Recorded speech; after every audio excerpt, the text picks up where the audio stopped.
నేను ఏమంటానంటే ఇంతమంది ఆర్టిస్టులు హీరోయిన్లు వచ్చారు కదా, వాళ్ళకి టాలెంట్లు లేవా?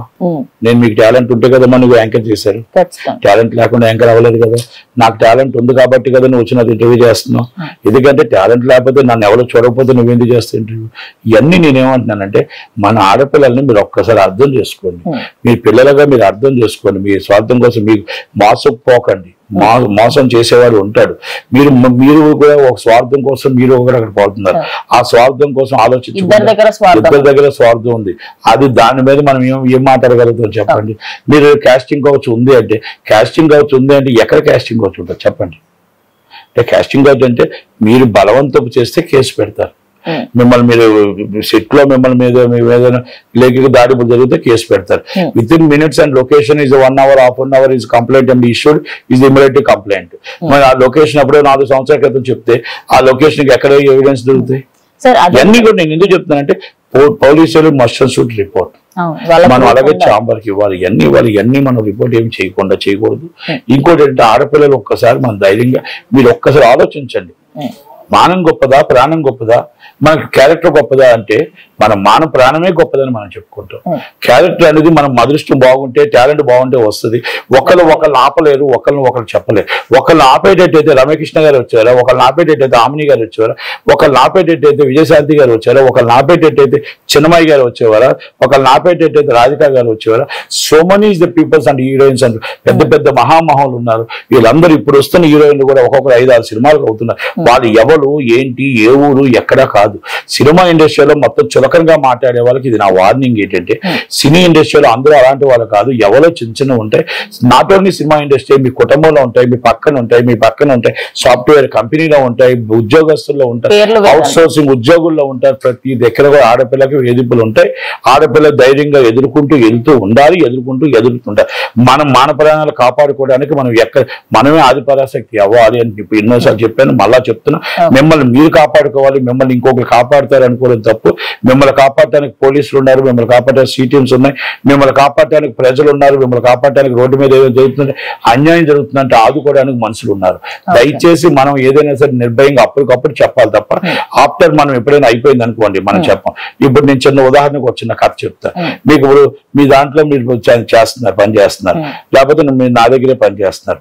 నా దగ్గర ఏదో మీరు ఉంటేనే కానీ ఇంకో పనివాడు మొత్తం టోటల్ గా డబ్బులు కరప్షన్ చేస్తూనే ఉన్నాడు. కరప్షన్ చేస్తున్నా మీరు చూస్తూనే ఉన్నారు కానీ మీరు నాకు చెప్పట్లేదు. ఆయన నేను ఎప్పుడో చూసి ఆయన తీసిన తర్వాత నువ్వు మొత్తం టోటల్ గా డైరెక్ట్ గా వచ్చి నాకు చెప్పావు, సార్ ఆయన నేను ఎప్పటి నుంచో చూస్తున్నానండి కానీ చాలా తినేస్తున్నాడండి అని చెప్పావు. కానీ ఆ రోజు నువ్వు చెప్పింటూ నువ్వు నిజాయితీ పడాలి. రోజు నువ్వు ఇప్పుడు చెప్పి తీసేసిన తర్వాత చెప్తే అంటే మనం ఎప్పుడైనా అంటే దీన్ని బట్టి మీకు ఏమర్థమైంది, మనం ఇష్యూ జరిగిన వెంటనే కంప్లైంట్ ఇవ్వాలి. మనం నిజంగా సాక్ష్యం చెప్పాలనుకుంటే అప్పుడే చెప్పాలి. అంతే తప్ప కాపాడటానికి ప్రయత్నం చేయాలి. అంతే తప్ప మన దాంట్లో నేను అందుకే ఆ విషయం మీకు అది చెప్పడం జరిగింది. కనుక ఇమ్మీడియట్లీ మనకు ఆర్డర్ యాక్షన్ తీసుకోవాలా. ఛాంబర్ గానీ కౌన్సిల్ గానీ అందరూ సీరియస్ గానే తీసుకుంటారు. ఆ అమ్మాయి తప్ప, నేను జానీ మాస్టర్ తప్ప నేను అనట్లా. వీళ్ళిద్దరిది పోలీసులు ఇన్వెస్టిగేషన్ చేస్తారు. కానీ సినిమా ఇండస్ట్రీని బదనాం చేస్తున్నారని ఒక ఉద్దేశంతోనే నేను మీకు చెప్పడం జరుగుతుంది. సార్ మొత్తంగా ఇప్పుడు జానీ మాస్టర్ కి సంబంధించి ఆయన జనసేన నుంచి కూడా మీరు ఇంకా రావద్దు మీటింగ్స్ కి సంబంధించి ఆయన తీసేయడం, ఇటు డాన్స్ నుంచి కూడా ఆయన తీసేయడం జరిగింది. ఒకనొక టైంలో పుష్ప పార్ట్ 1 కి సంబంధించి కేశవ అనే క్యారెక్టర్ చేసిన జగదీష్ ని ఆయన ఒక కేసులో అయితే ఇరుక్కున్నాడు, ఒక అమ్మాయిని చంపేశాడన్న కేసులో. అప్పుడు అల్లు అర్జున్ ముందుకొచ్చి ఆయనంతటా ఆయన బెయిల్ తీసుకొచ్చి మరీ షూటింగ్ చేయించుకున్నారు. దాని తర్వాత ఇప్పుడు జానీ మాస్టర్ జనసేన పార్టీలో ఉన్నారు కాబట్టి జానీ మాస్టర్ కి సపోర్ట్ చేయకుండా ఆ అమ్మాయికి గీతా ఆర్ట్స్ లో నేను ప్రతి సినిమాలో ఛాన్స్ ఇస్తాను అంటున్నారు. ఇది ఎట్లా తీసుకోమంటారు?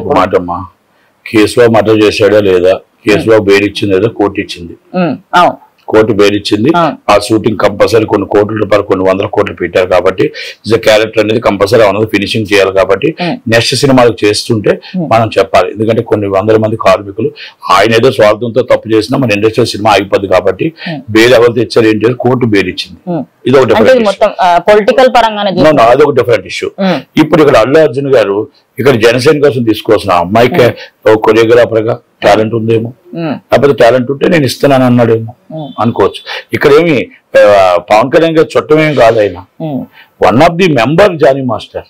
అంటే ఆ జగదీష్ అనేట ఆయన అంటున్నాడు అనమాట, లైక్ నాకంటూ ఒక రూల్ వాళ్ళకంటూ ఒక రూల్ అన్నట్టుగా ఎందుకు చేస్తున్నారు అనేది నెటిజన్స్ కూడా మాట్లాడుకుంటారు. జగదీష్ ఇప్పుడు ఆ అబ్బాయి కేశవ అనే అబ్బాయి ఎవరైతే ఉన్నారో ఆర్టిస్ట్ గా చేశాడు కదా, కేశవ క్యారెక్టర్ చేసిన ఆయన పైన అంటే జానీ మాస్టర్ కి అయితే ఒక రూలు, కేశవకి అయితే ఒక రూలు, మీ అవసరం ఉన్న వాళ్ళకంటే ఒక విధంగా ప్రవర్తిస్తారు మీరు, లేదు అంటే ఇంకో విధంగా ప్రవర్తిస్తారు అనే విధంగా కొంత బ్యాడ్ కమెంట్స్ జానీ మాస్టర్ పైన వస్తున్నాయి. దాని మీద ఏమంటారు? జానీ మాస్టర్ కి జానీ మాస్టర్ ఆల్రెడీ క్రమశిక్షణ చర్య తీసుకున్నారు, ఛాంబర్ తీసుకుంది, అన్ని తీసుకున్నారు.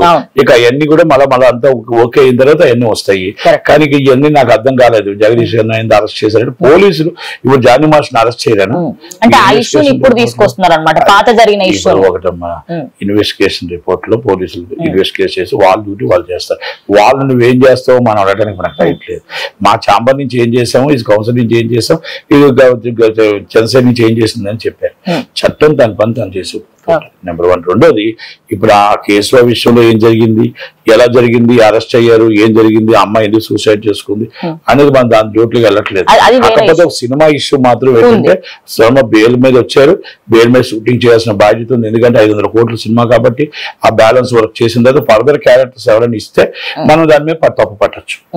సార్ ఫైనల్ గా చూసుకుంటే అంటే అమ్మాయి 5 సంవత్సరాల క్రితం జరిగిన దాన్ని ఇప్పుడు అంటే ప్రభుత్వాలు ఇన్ని మారినప్పటికీ కూడా ఏదైతే ప్రభుత్వం ఉంటుందో వాళ్ళు యాక్షన్ తీసుకునేది ఎప్పుడైనా తీసుకుంటారు. ఏ ప్రభుత్వం ఉన్నా ఒక మహిళకి ఏమైనా అయితే ఖచ్చితంగా యాక్షన్ తీసుకుంటారు.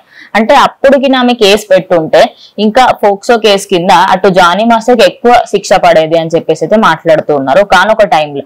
కానీ ఆ 16 years కి అసలు డాన్సర్ గానే ఛాన్స్ చాలా తక్కువ మందికి ఇస్తారు, బికాస్ బ్యాక్గ్రౌండ్ డాన్సర్ గా ఇస్తారు to be honest 16 years 17 years కి. మరి అమ్మాయి ఆ టైంకే అసిస్టెంట్ వరకు ఎలా వెళ్ళింది అనేది బిగ్గెస్ట్. అదే నేను అంటున్నాను, 16 సంవత్సరాలుగా ఆయన డాన్స్ కార్డు ఎలాగొచ్చింది అంటే మేబీ నాకు తెలియదు. ఇప్పుడు మీరు చెప్తున్న బట్టి చెప్తున్నాను, నిజంగా 16 సంవత్సరాలుగా ఆ డాన్సర్ కార్డు రాదు. ఫస్ట్ డాన్సర్ గా అప్రెంటిస్ గా ముందు జాయిన్ అవుతారు, అప్రెంటిస్ జాయిన్ అవుతుంది, డాన్సింగ్ మొత్తం డాన్సింగ్ స్కూల్ జాయిన్ అవ్వాలి. డాన్సింగ్ నేర్చుకున్నాక డాన్సర్స్ లో ఫస్ట్ అనేది సీనియర్స్ వస్తారు, సెకండ్ లాస్ట్ వస్తారు. ఆ తర్వాత ఒక 2 సంవత్సరాలకు సంవత్సరంకు ఈ మొత్తం డాన్స్ లో కొన్ని సినిమాలు చేసిన దానికి కొన్ని రూల్స్ అండ్ రెగ్యులేషన్స్ ఉంటాయి. ఆ తర్వాత ఆ అసిస్టెంట్ కార్డు మళ్ళీ పెట్టుకోవాలా. అసిస్టెంట్ కార్డు మళ్ళీ పెట్టిన తర్వాత అసిస్టెంట్ అనేది మళ్ళీ వాళ్ళు చేసుకుంటారు. ఆ అసిస్టెంట్ కార్డు మళ్ళీ అప్లై చేసిన తర్వాత అసిస్టెంట్ నుంచి third assistant, second assistant, first assistant ఇవన్నీ ఉంటాయి. ఇవన్నీ తర్వాత కొరియోగ్రాఫర్ అవుతారు. ఇవన్నిటిలోని మరి జానీ మాస్టర్ ఏమైనా సపోర్ట్ చేశాడా, వాళ్ళ రిలేషన్షిప్ లేకపోతే ఏం జరిగింది, ఇదంతా ఒక ఇవన్నీ కూడా ఏదో జరుగుతుంది నమ్మకం అయితే ఉంది. ఎస్, ఏం జరిగినా ఇది మాత్రం ఇస్ నాట్ కరెక్ట్ అని నాకు అనిపిస్తుంది. ఎందుకంటే జరిగిన వెంటనే మీరు కంప్లైంట్ ఇచ్చి ఉంటే, మీరు జరిగిన వెంటనే ఇది జరిగి ఉంటే బాగుండు. కాకపోతే ఇది ప్రతిసారి సినిమా ఇండస్ట్రీ మీద పడ్డం అనేది కరెక్ట్ కాదు. దాని మీద మాత్రం నేను ఒక్కటి చెప్తున్నా, ఆ అమ్మాయి 5 సంవత్సరాల నుంచి ఎందుకు లేఖ వేధింపులు బాధపడుతూ అంటే భయపిస్తుంది. ఇన్వెస్టిగేషన్ లో ఏమైనా చెప్పిందా, లేకపోతే ఇన్వెస్టిగేషన్ లో ఏమైనా వీడియోస్ ఏమైనా పెట్టి బ్లాక్మెయిల్ చేశారా భార్యాభర్తలు, లేకపోతే వీడియోస్ ఈ అమ్మాయిని ఏమైనా పెట్టి బెదిరించారా, ఈ అమ్మాయిని బెదిరిస్తూ బాధ పెడుతూ ఉంటే ఈరోజు తట్టుకోలేక చెప్పిందా, ఇవన్నీ కూడా మనకే తెలియదు. కనుక నేను అందుకే ఆ కేసుల కోసం నేను వెళ్ళట్లే. అందుకే మా ఇండస్ట్రీని మీరు తీగని పరువు అని నేను చెప్తున్నాను తప్ప నేను అంతగానే నేను ఆడపిల్లల కోసం చెప్తున్నాను. మొత్తం ఆడపిల్లలు ఎలాగ మనం కాపాడుకోవాలో చెప్తున్నాను తప్ప నేను ఇంకోటి ఈ రోజు వచ్చారు కదా బయటికి, ఆ రోజు వచ్చుంటే అయిపోయేది కదా. కనుక ఇవన్నీ కూడా మనకి చట్టాలు ఉన్నాయి, ఎవరు కూడా చట్టాలకు అతిథులు కాదు. కనుక దయచేసి ఆడపిల్లలు ఎప్పుడు ఆదిపరాశక్తిగా మిమ్మల్ని మీరు కాపాడుకోవడానికి, మిమ్మల్ని మీరు మానపిల్లలను కాపాడుకోవడానికి, నిలబెట్టడానికి మీరు ఆదిపరాశక్తి అవ్వండి, కాపాడుకోండి మిమ్మల్ని మీరు అని నేను అంటే మీ చేతిలోనే లొకేషన్స్ ఉన్నాయి. దయచేసి మిమ్మల్ని కాపాడటానికి అందరూ ఉన్నారు, మీరు అదయపడొద్దు. ఏ దానికైనా సినిమా ఇండస్ట్రీ అనేది మా కన్న బిడ్డల కంటే, మా అక్క చెల్లెల కంటే ఎక్కువగా చూసుకుంటాం. ఆడపిల్లలకి ఇక్కడ ఏది జరగదు. ఎవడో ఒకరు తప్పు చేస్తే అందరూ తప్పు చేశారు అనుకోవడం తప్పు. సినిమా ఇండస్ట్రీ ఎంతో మంది మహామహో సావిత్రమ్మ లాంటి వాళ్ళు పెద్ద మొత్తం టోటల్ టాప్ హీరోయిన్స్ కానీ క్యారెక్టర్ ఆర్టిస్టులు ఎంతో మంది ఇండస్ట్రీలో ఉన్నారు. ఇండస్ట్రీలో తప్పుగా అపార్థం చేసుకోవద్దని మాత్రం చెప్పగలుగుతుంది. ఫైనల్ గా మీరు అంటే సినీ ఇండస్ట్రీని తప్పు పట్టకూడదు, బద్నాం చేయకూడదు, అదే విధంగా మహిళలు కొంచెం స్ట్రాంగ్ గా ఉండాలి. Thank you sir. సో చూసారు కదా, ఇది ఇవాళ ఇంకో వీడియోతో మళ్ళీ కలుస్తాం.